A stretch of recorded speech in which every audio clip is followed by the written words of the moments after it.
Welcome once again to MG Tracy. If you're not a subscriber, please click that button. Love to have you on board and you'll be the first to see all my new videos, which are tips, trips, and my favourite tunes. Well, today we're going to be making a traditional drip filter coffee and I'll show you how to get the best out of your machine. But also we're going to be trying out this, the Guinness coffee. So this is currently $11.99. And I'll put the links in the description below if you'd like to try it out. So in the UK today, and actually having filter coffee in the UK in this format is really quite rare. If you're the other side of the pond, stateside, then it's very much the norm. So yes, we're going to be trying out this Guinness coffee today, which has this. It says distinctive with nutty chocolate notes, smooth and balanced in body with a malty sweetness and rich mouthfeel, which lingers long in the palate. Can it really taste like Guinness? Can it look like Guinness? Using my very retro Kenwood coffee maker. I found this in the thrift store. It was new and it's obviously been in someone's loft for 20 or so years. If you're new to making drip coffee, then you will find most of them now say they don't need a paper filter. They have one built in like this one. Sometimes they are gold now, but it gets really mucky and very messy and it's not the easiest thing to clean. It doesn't do particularly well in a dishwasher.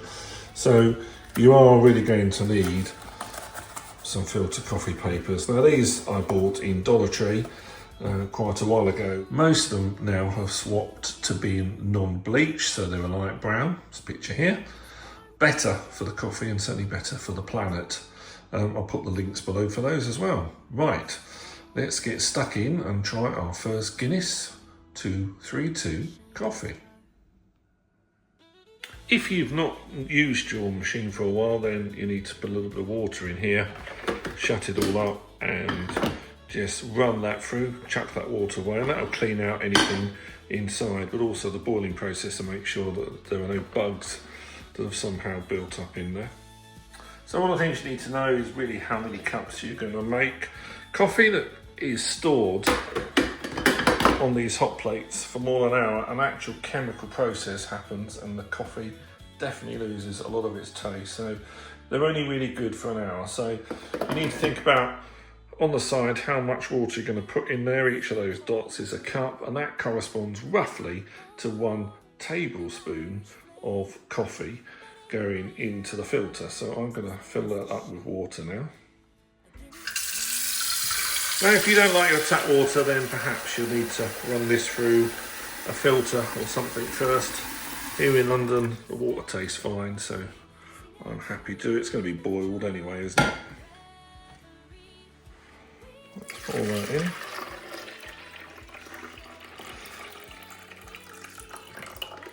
Lovely. Put the lid back on there. Right. Now I'm just going to put one of those paper filters in. Make sure this is tucked near the edge. Sometimes these things feel quite full, then you get coffee grinds going over the side, which will end up in your drink, which will not be nice. I've never ceased to love the smell of a fresh, open pack of coffee. Now remember, once you've opened it, you need something to seal it to make this airtight or put it in an airtight container. But also, it needs to live in the refrigerator and you're going to have to use it in 3 or 4 days. After that, again, the whole taste and the specialness of having a quality drip food coffee will be lost. So yes, so I'm going to make 4 cups. That's how much water I put in there. So I'm going to put 4 tablespoonfuls, hopefully, in there, unless it looks like too much. Let's have a go.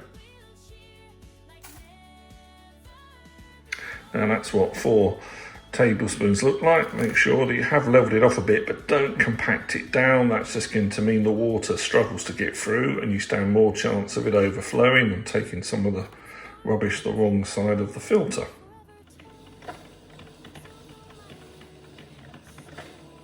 So surely you don't get smells, isn't it, on YouTube, because that is one of the best smells in the world. I've heard many people say that these type of ground fresh coffees smell better than they taste, and I think that's about making sure you keep the packet sealed, cold, and you use it fairly quickly and you don't leave the coffee sitting around for hours.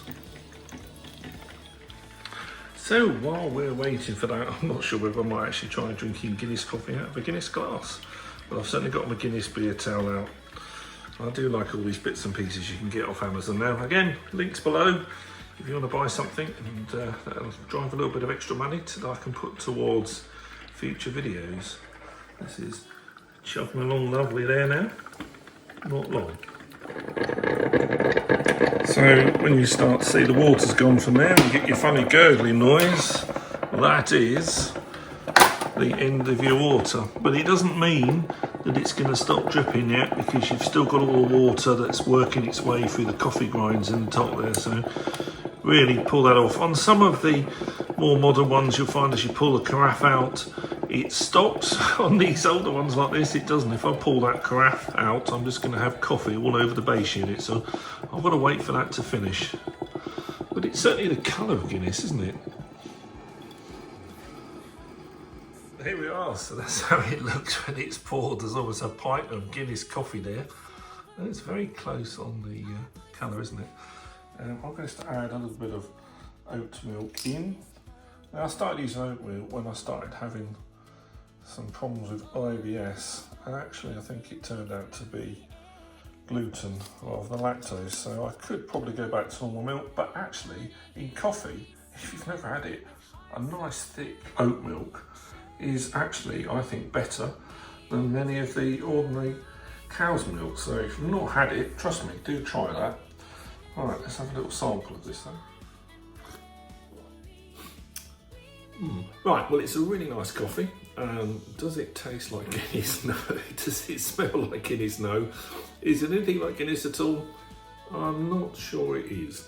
But it's a really good coffee, and if you'd like something different or a nice gift for somebody, then particularly if they're a Guinness or Irish fan, I think that's a great thing to have. So anyway, cheers from me, Paul in London. I'll see you in the next video. If you can, don't forget to like, share and subscribe. You have a great day. This Irish night, I'm a shining star.